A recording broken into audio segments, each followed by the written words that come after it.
أعوذ بالله من الشيطان الرجيم. بسم الله الرحمن الرحيم. القارعة ما القارعة وما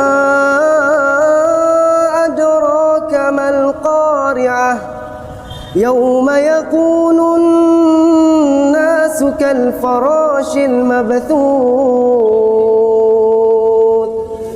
وتكون الجبال كالعهن المنفوش